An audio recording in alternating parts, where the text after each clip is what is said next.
Hey everybody, a few days ago PlayStation announced that they are seemingly moving away from releasing their first-party games on PC, basically going back to full console exclusivity, at least for their single-player games, since for their multiplayer games they desperately need more people. I think that, in and of itself, shows the flaw with their move, immediately. If you acknowledge that you need a wider audience to make your multiplayer games successful, then the same thing applies to the single-player games. Like, it just is what it is, especially when their single-player games are getting increasingly expensive to make. And in order to sell more consoles, then it's much better in the long run to just sell it off of the merit of the console alone. Basically, make the consoles better. Make the PlayStation ecosystem more advantageous. Make it more consumer-friendly with better pricing models. Remove the cost for online play, for example, so on and so forth. Thank you for... Gross.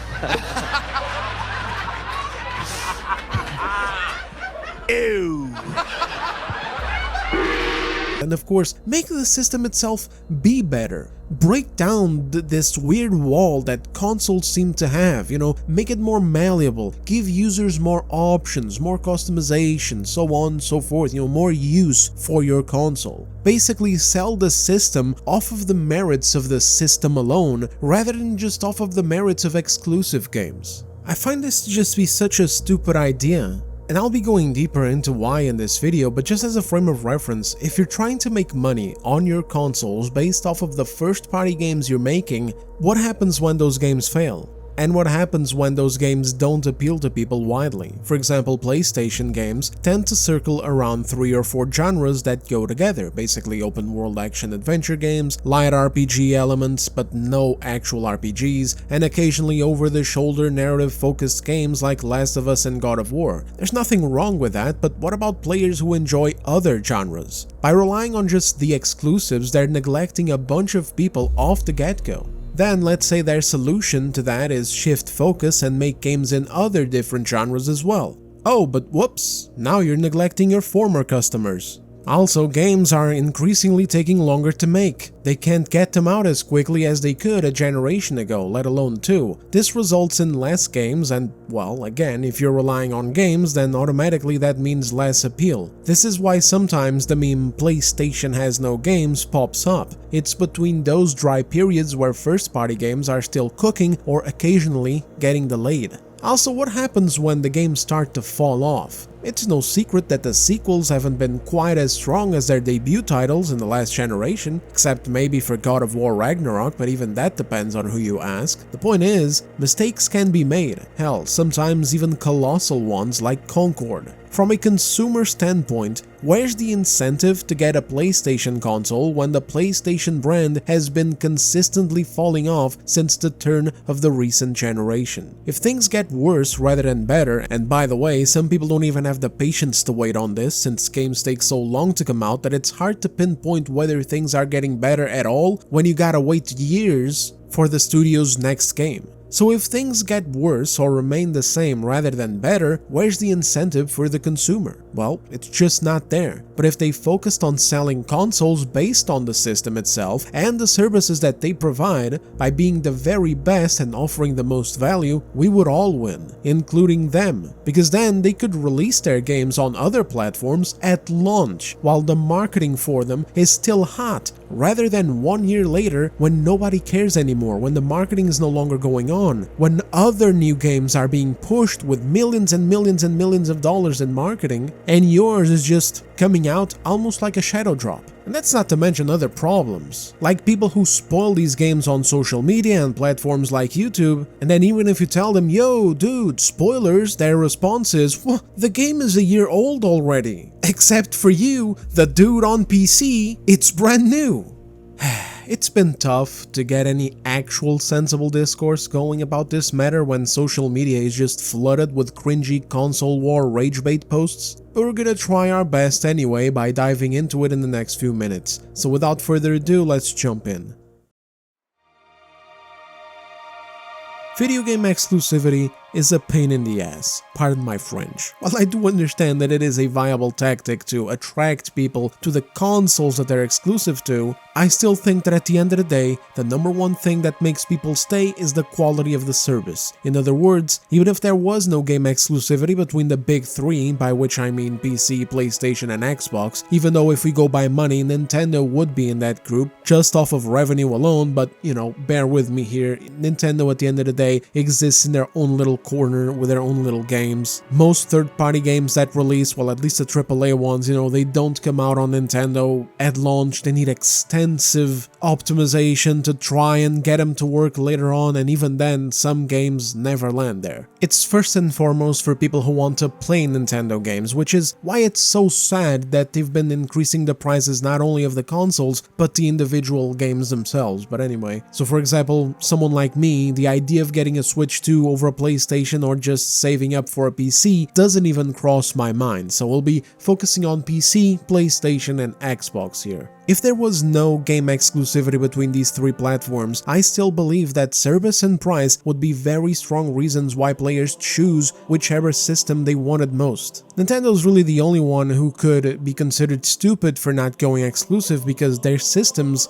suck. Like I said, if you're a gamer and you want to play a wider variety of games, you don't buy a Nintendo. It would actually make things so much better and more competitive between all three of these platforms, or at least between the consoles, because we'd have true competition based off of offering the best service to the players, rather than just using exclusives as hostages to keep players locked into services that frankly suck. Let me give you guys a few examples as a dude who has owned an Xbox, a PlayStation, and a PC. During the turn of the last generation, Xbox was doing fantastic choices that put players first. If you'll remember, backwards compatibility was something that the Xbox One was already doing, allowing players to enjoy some Xbox 360 classics like Red Dead Redemption natively on their Xbox One. For PC people, this probably sounds like a stupid "yeah, so" type of thing, but yeah, backwards compatibility has always been a very annoying issue in the console world. I don't remember them doing it since the PlayStation 1 and PlayStation 2 era. I think the Xbox 360 ran some original Xbox games too, but that was it. In the turn of the generation towards the PS4 and the Xbox One, a new age came where it was all over. Both of those consoles didn't read discs from older systems. It was annoying as hell for me as someone who owned a 360 and had now switched to the PS4, knowing that there was a bunch of fantastic exclusives that I was never going to be able to play, like the Killzone series, or the earlier God of War games, or the Resistance games, or the older Infamous 1 and 2, which were way better than Second Son on the PS4, or of course the Uncharted series and The Last of Us. Now of course, over time, some of these games made a comeback with a remaster, such as the Uncharted series and Last of Us, but the ones that didn't have been totally lost to time, which kinda gives you a window into understanding why these companies didn't want to do backwards compatibility in the first place. Want to play one of those cool older games? Well, I guess you gotta buy the previous console and add it to your entertainment center. And want to experience this old game? Well, you're in luck, we brought it back with a new coat of paint, that'll be $60 please. But PlayStation, I can buy the original for $15 in the bargain bin. Sorry fella, can't have that, that'll be $60 or buy the goddamn console. And in some cases like we see now, they take some of them, especially the PS3 ones, and they let you play them through their cloud-based subscription services, where they let you stream the game, and it doesn't even run well. There's input lag and it looks like crap. Oh yeah, and of course you gotta pay out the ass for it. Something that should be a natural feature of a system, something so simple as allowing, oh, imagine that, allowing a customer to access a previous title that they bought is getting monetized. Is it really any surprise why these parasites need to sell their consoles through fear of missing out of their exclusive titles? When you take into consideration how poorly they treat their customers, it's made quite clear why this is. The only reason why these companies didn't give us backwards compatibility was because they didn't want to. And then at the turn of the last generation, we started seeing a bit of a shift with Xbox actually making their Xbox Ones compatible with some old titles. And then, of course, when the new consoles were announced, Xbox made it clear as crystal that the Series consoles would be fully backwards compatible with the Xbox One, and they would continue to work on bringing back even more older titles from the original and Xbox 360 consoles. And they were even doing it with an additional advantage, which was the HDR and FPS boost features that basically made the games get a resolution bump and run smoothly at 60 FPS instead of their original state, which usually was like 640p locked to 30 FPS. Meanwhile, on the PlayStation side, we had nothing. Sony had announced that the PS5 would be launching with around 80 to 100 backwards compatible games from the PS4, chosen very carefully from a list of the top 100 PS4 games. That's it. The whole PS4 library that consisted of thousands and thousands of games, only around 80 to 100 games were going to make it. If your favorites weren't on the list, too bad, fella. And the funny thing is that the probability is that they probably weren't going to be on the list. Because who makes these lists? Game journalists. And we know how good their goddamn lists are, don't we, fellas?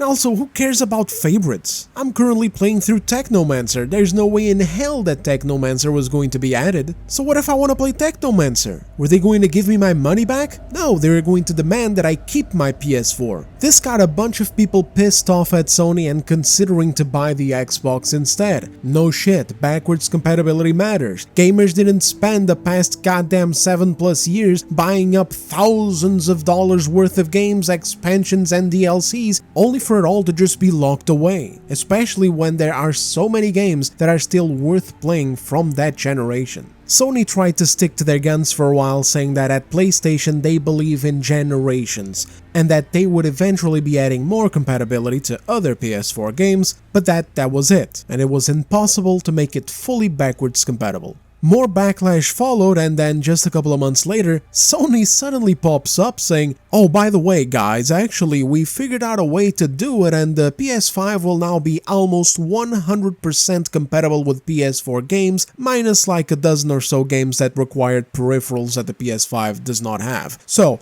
at launch, the PS5 will now be able to play around 4,000 PlayStation 4 games. We just figured it out, guys. I don't know what it was, there was some kind of error, but you know, through dedication and superior intellect, we managed to crack the code." This is an example of service being withheld from consumers based off of arbitrary bullshit that these console makers put in because they want to deliberately f*** you.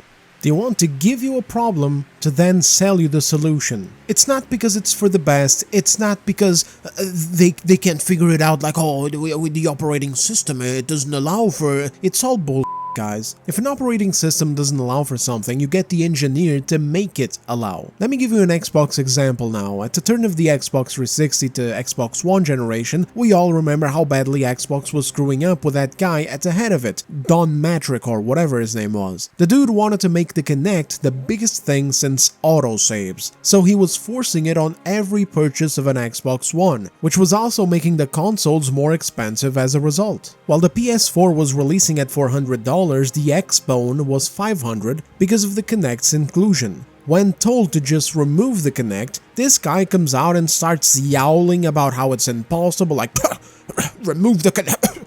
That's absurd, that's preposterous. You can't just remove the Kinect from the Xbox. It's a symbiotic relationship. They are interwoven at a genetic level. They are laced together like the delicate fabric. To suggest that we can just separate them is to suggest that we can hold dominion over death itself. So anyway, a bit of backlash later, and miraculously, the Xbox engineers figured out a way to unplugged the Kinect from the main system and began selling Xbox Ones individually. It was a miracle of engineering and astrophysics, guys. You know, they had to split the atom for that one. This is just the way it is, you know? And the reason why these companies do this kind of thing is because they rely on their customers to be locked into the brand. They rely on blind worship over the brand. They rely on your passion over past franchises that you love, like for example your love of Halo and Gears of War, to make you stick to Xbox anyway despite them screwing with you, just because someday there might be another Halo and Gears of War game. And the exact same thing is going on at an even higher degree with PlayStation. They got so many big franchise names that people enjoyed throughout the PS4 generation and even before that, and now they rely on their consumers to buy the PS5 and then the PS6 anyway, even if their offering of service gets worse and worse. Even if subscription prices get higher, even if backwards compatibility to older generations of games is still not available, even if the current backwards compatibility to PS4 games is stuck at 30 FPS and 180p for various games, even if the very OS comes incomplete. Like,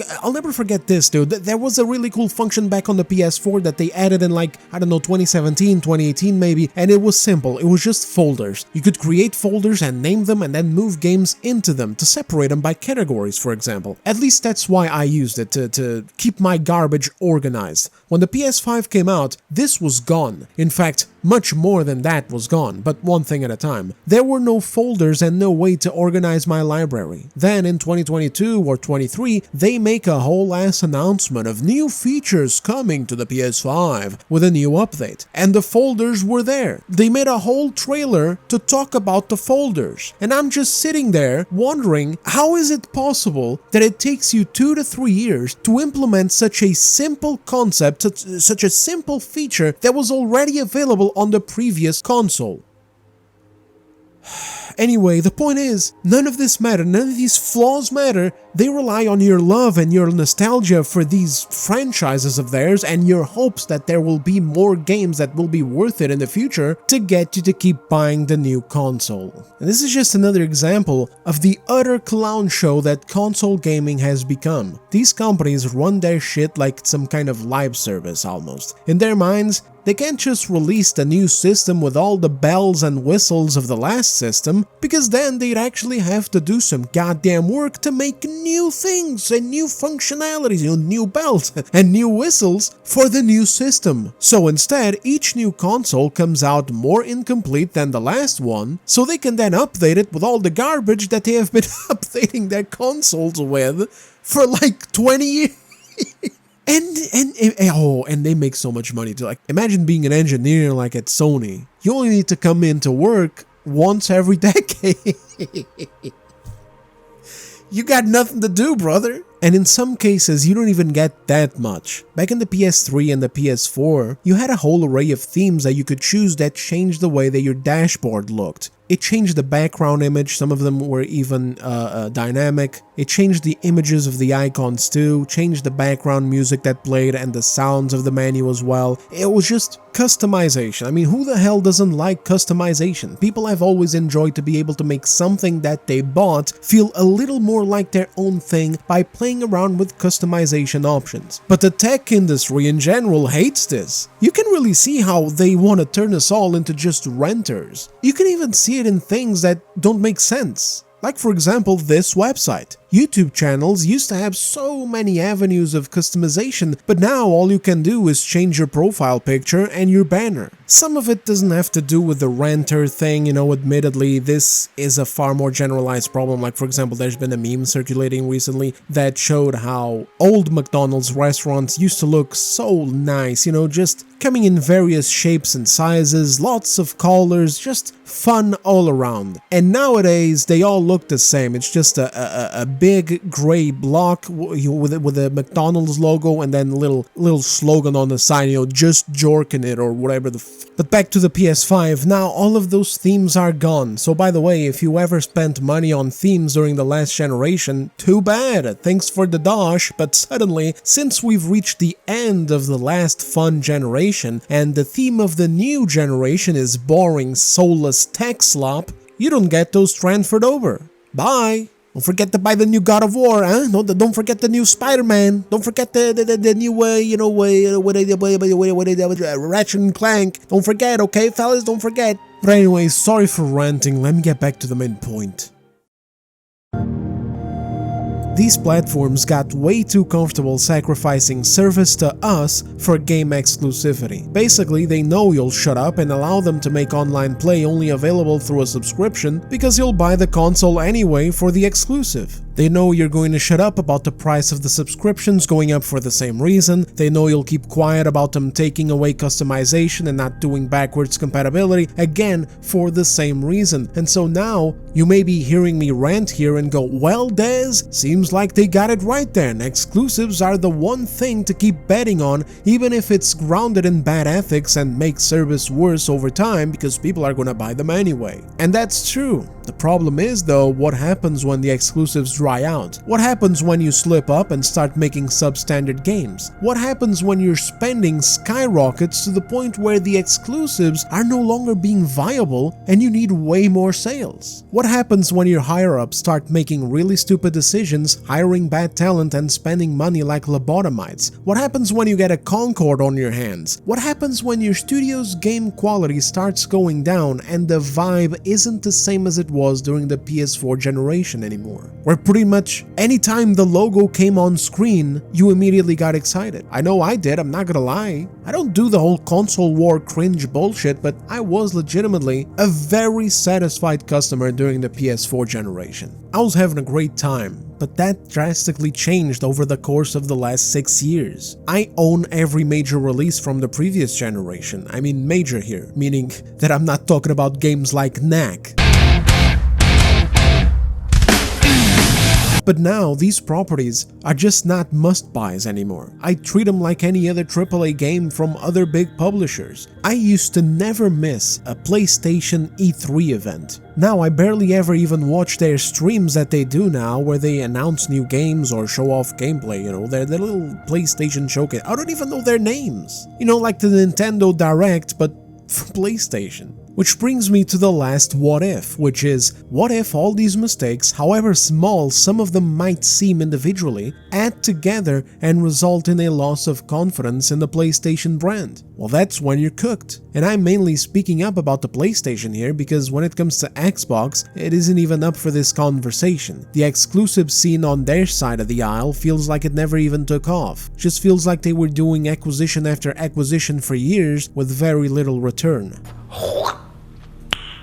Nice. When the games are being uninteresting, and I'm sorry, at risk of offending any fanboys in the comments, they are. Like Naughty Dog isn't who they were anymore, Insomniac isn't either, Spider-Man 2 had enough problems that made me swear off of getting the third game at launch, Santa Monica I don't have too much to complain about so far, but them working with Sweet Baby Inc. is a stain that is not going to wash off, like I'm just worried about them now. I'm wary of whatever they do next, and Sucker Punch is on the same boat where they kill off a great potential sequel that would have built on a fan-favorite character just to rehash the previous game with a new and interesting and totally detached Ghost character, and with very few improvements and additions on the gameplay side. What's present in Ghost of Yotei isn't worth the 5-year wait time, let alone the $70 price tag. After having gotten my hands on that game, I now genuinely don't understand what those people I previously covered were talking about, and I'm convinced now more than ever that people are playing team sports with video games, where even if a subpar game releases at the premium price of $70 with nothing that justifies its existence and price tag, it's going to get defended anyway because of shills, fanboys, and culture war obsessed clowns. Is the game complete garbaggio? No, but it feels more like a 1.5 rather than a full 2, or hell, it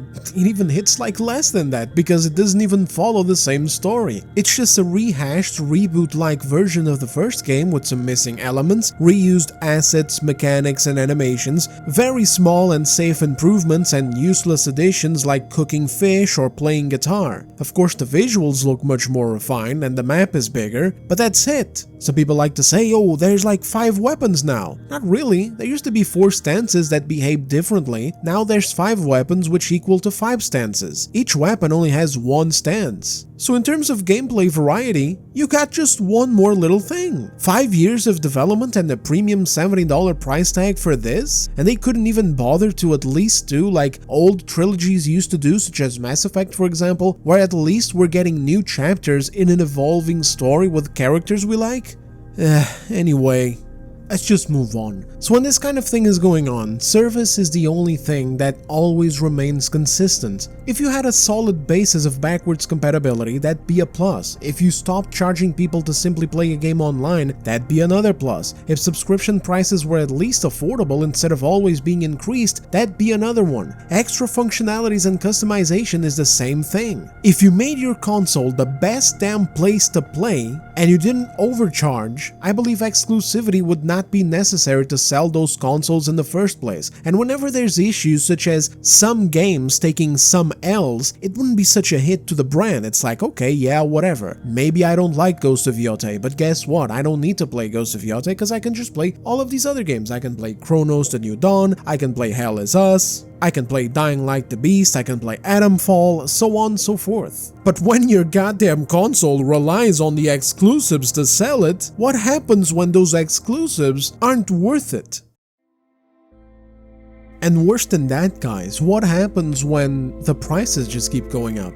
Like, let's say that the exclusives actually don't get worse. Hypothetically speaking, let's say the exclusives do not get worse, but they just stay the same. But now the goddamn console is going to be way more expensive. What are we going to do here? How are you going to add more value? I have no idea how much the next consoles are going to cost, but given that the PS5 Pro was already over $800 with a disc reader, I don't think it's unreasonable to assume that the next-gen consoles are going to be taking a big leap in price, potentially even to $900 or $1,000. The surrounding issues around component prices and the general cost of living don't help the situation either. And at some point, these console makers are going to have to contend with the reality that when you're past a certain threshold, it becomes much smarter to save some money and go for a PC instead. Oh, trust me, it is the best solution. Again, not here to do any console war bullshit. Ideally, I even like the setup of having a PlayStation for the heavier games and a PC for the lighter games. But if these prices keep going up and up and up,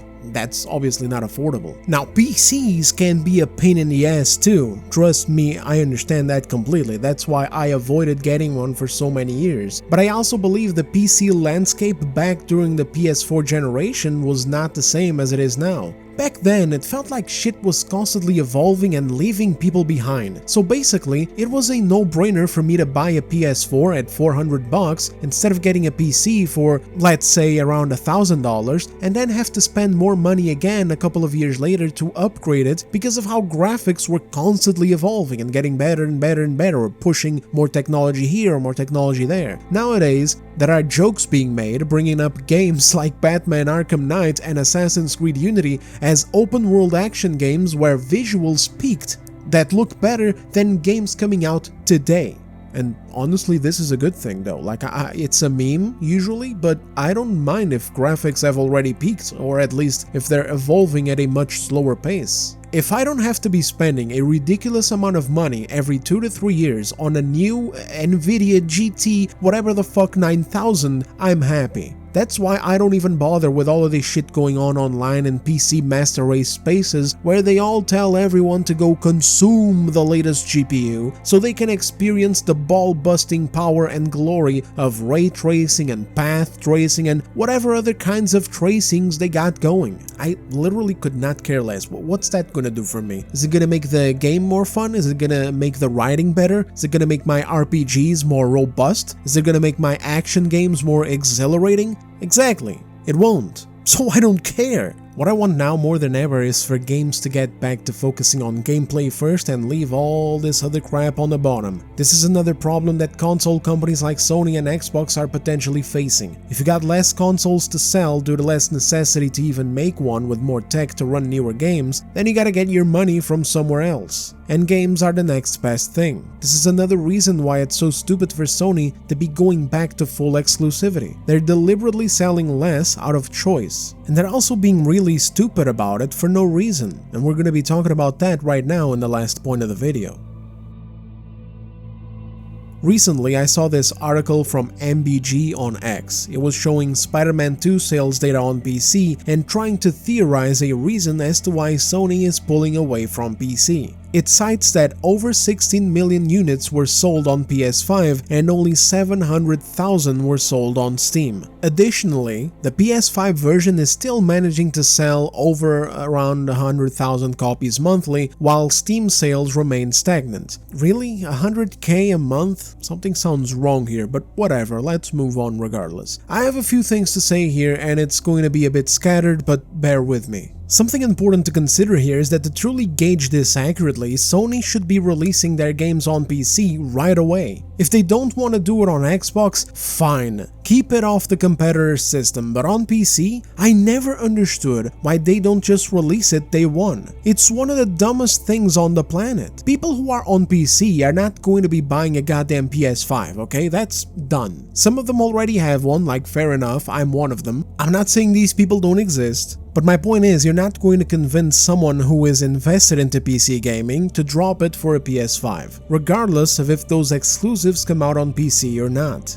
There are no major sales that are being lost here. In the case of Spider-Man 2, they got 700,000 sales. If you want to do like an extreme point of view of this, you could say that those 700,000 sales represent the most like hardcore PlayStation exclusive fans out there that just couldn't resist buying this game, so they waited a year. So now you take away the PC release, what do you gain? A few 100,000 console sales. That's it. Again, there are no major sales that are being lost here. When you're this deep into a console's generation, your demographics are set. So again, this is just really stupid and it hinders them because they take a whole year, and sometimes even longer, to re-release these exclusives. Barring the occasions where they were ported like shit, like Horizon Zero Dawn and The Last of Us for example, you already have the core issue that the hype train that Sony spends hundreds of millions of dollars in marketing for is already dead and gone. It's totally dead, dude. 1 year later, nobody cares about your game anymore. And what's worse is that by the time that game is coming out, you got other currently ongoing hype trains from other studios releasing new games. For example, last year we got Death Stranding 2. I rather enjoyed that game, I'd recommend it to people when it comes out. But let's say it would be coming out right now in March. Sony isn't remarketing their games, so it would just be another release. Meanwhile, there's currently a hype train going from Resident Evil Requiem that is still active, there's still a lot of people talking about this game and buying it, and another one for Crimson Desert that is right around the corner. So you would immediately be losing to those two big releases. And here's another problem, guys. When Sony re-releases their games on PC a year or more later, they do so at full price too, which is just not ideal. So you could even say something along the lines of, well, it's just two games, it's just Resident Evil and it's just Crimson Desert. But it's really not just anything, it's $70 a piece. Let's say you bought one of them, that's a lot of money. Maybe you don't want to buy another one, maybe you can, maybe you don't have the capacity to do so. Maybe you're a little bit well off, so you buy two of them, that's $140. Now you're definitely not up to buying a third one, you would even be stupid to buy a third one, because basically what usually happens in these scenarios is, let's say you already spent some money on a game, now you're playing it, why would you spend full price on a new one when you can just wait for a sale or for a price drop? You can just keep playing the games that you're playing while this new game goes down in price. Oh, I know investors don't like to hear all this talk, but this is reality. This is how most people operate. Most people are not ready to drop hundreds of dollars in such a short amount of time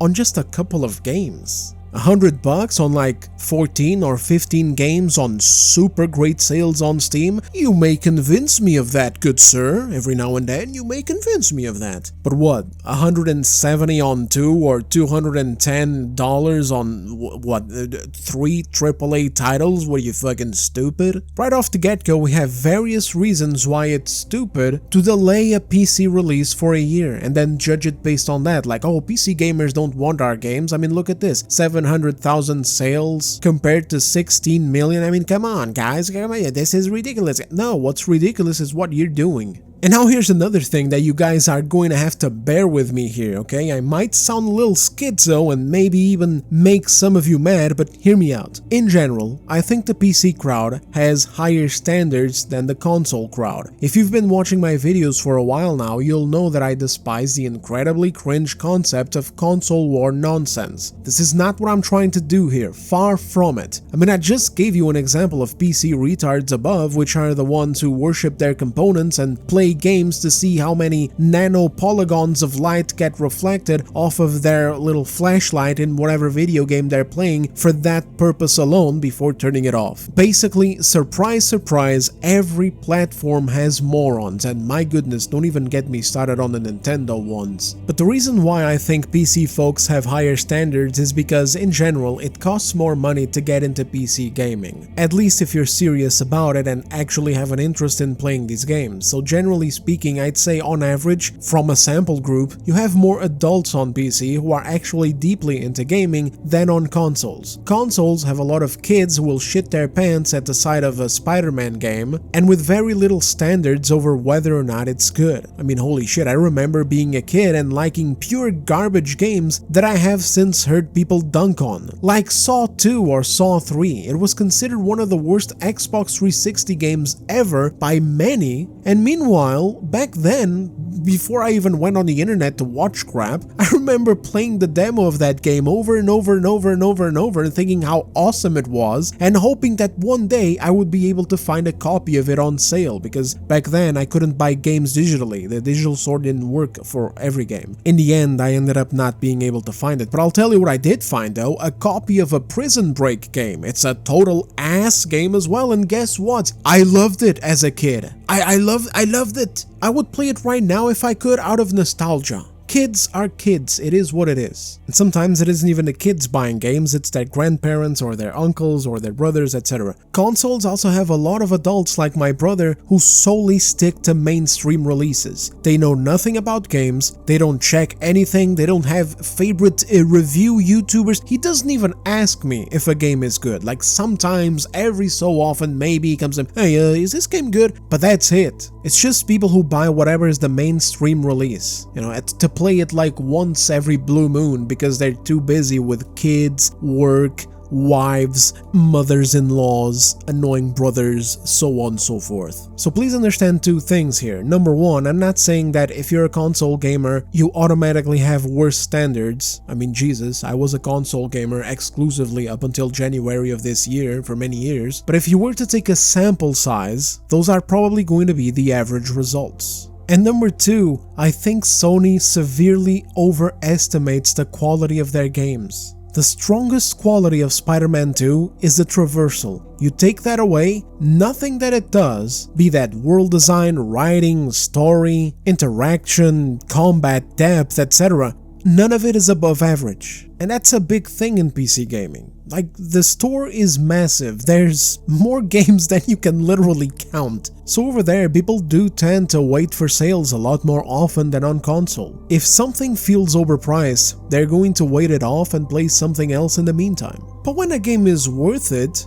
they do buy it. See, what puzzles me in all this is that if this is true and Sony is truly backing out of the PC platform because their games aren't doing good sales based off of Spider-Man 2's performance, why not look at other games' performances and realize that maybe, just maybe, it's not that they're PlayStation games, it's that they're just games people aren't responding to. Stellar Blade killed it on PC. It released exclusively on PlayStation back in April of 2024, and then in April of 2025 it released on PC. It sold faster on PC than it did on PS5, and as of January of this year, the game has sold approximately 2.4 million copies on Steam alone. The game broke 1 million copies in just the first 3 days, and it isn't even a case of being like, oh no, that doesn't count, that's just gooners buying it thinking that the game was good. But it's just gooner bait. The game isn't actually more desirable than Spider-Man 2, this is a disingenuous comparison. Well, the reviews say differently because the game sits at overwhelmingly positive, so clearly people are into the game, and I mean, of course they are. I mean, shit, I played it and recommended it several times already. It's a solid game. It's not just because the character is pretty. Honestly, for the sequel, the developers just need to do better on story and writing. And speaking of sequel, this game did so well on PC that the developers are now considering ditching Sony support to be able to fully self-publish the sequel on all platforms at the same time. And this right here is where it's at, man. Also, props to them for supporting the game even 1 year later. See, that's another thing Sony doesn't want to talk about. Spider-Man 2 didn't do that. The game just came out,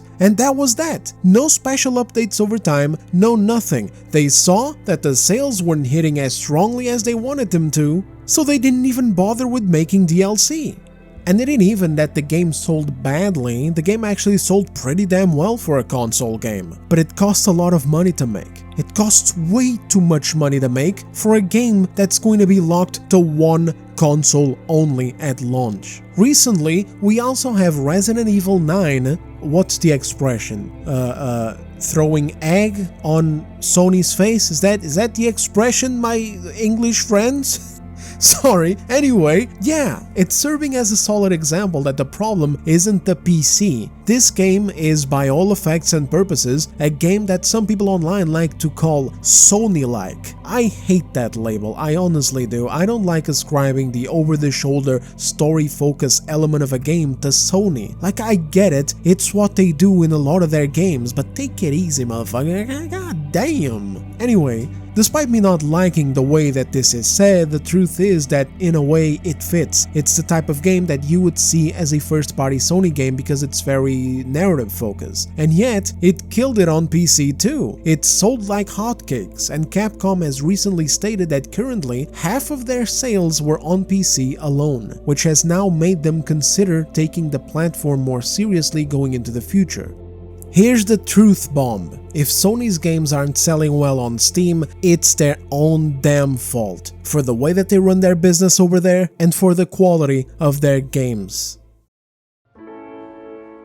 Now, what to make of all this? I don't know. I'm not like a GigaChat analyst, I'm just a dude who has owned all three of these platforms throughout the years, and these have been the things that have either moved me towards them or away from them. And at the end of the day, the things that would make me choose to, spend my money are service. Xbox made itself desirable with service recently. Again, backwards compatibility was dope. There's also customization in it, and the Game Pass used to be a nice thing on the side to adhere to sometimes. Their exclusivity deals, their acquisitions, were just something on the side, like a bit of a cherry on top, which, in the end, ended up not even being worth all that much. Their approach of putting games on PC on day one was a good thing, it's just that a lot of these games were unremarkable, so the numbers were bad regardless. PlayStation was doing a fantastic job in the PS4 generation, pricing was good, customization was in, and the exclusives were firing off on all cylinders. Backwards compatibility was the only major issue that I remember having with them. Then they began hiking up their subscription prices, made their first party game $70, and throughout the last generation didn't show anywhere near the same commitment to exclusives as they did before. They've also been selling out a lot. There have been less games, and some of the ones that were there have contained weird shit or been partnered on with shady dealers such as Sweet Baby Inc.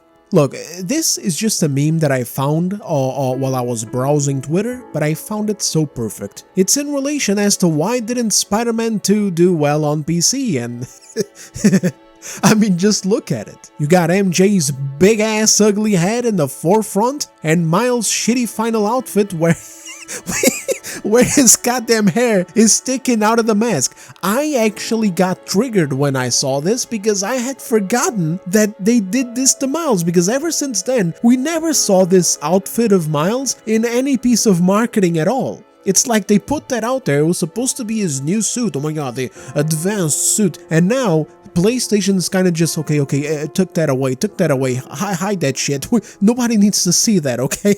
Dear god, that outfit was awful, and plastered with the Adidas logo. Like, listen man, it is stupid to look at a game and be like, oh, this isn't going to do well because the girl character looks bad, and Miles wears Adidas. But you can bet that people notice these little things. It makes a little switch go off in their heads. I loved the first game, that got me excited for the second, but now with the second, I haven't forgotten such weird, suspicious little choices and partnerships that Insomniac has been up to. Even the Wolverine game has ugly female characters. Why are they doing this? Just makes me wonder, and it breaks trust. This kind of thing has ramifications. Big ones. Look at Ubisoft, for example. Once upon a time, they were a household name. Any game with that logo was a legitimately solid pick. Then they began screwing up, and many of their screw-ups were successful. Why? Because of that previous reputation. But now, it's a whole other story. You can only screw up once so many times before people stop trusting your name,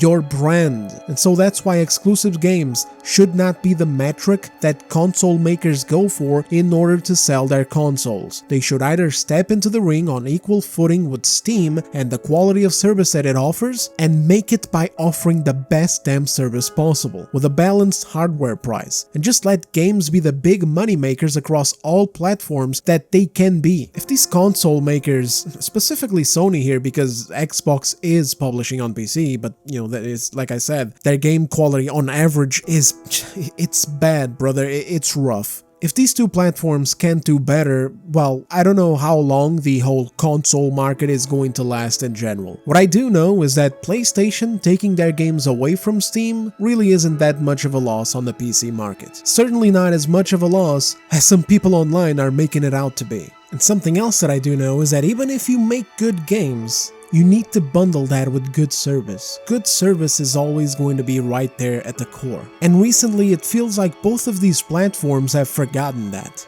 But anyway, that's all I wanted to rant about today. I'm sorry this video is so long and so scattered, but I had shit that I had to get out of my chest. Let me know your thoughts in the comments, fellas. Like the video if you enjoyed it, and have a good day out there. Take care and play some good games.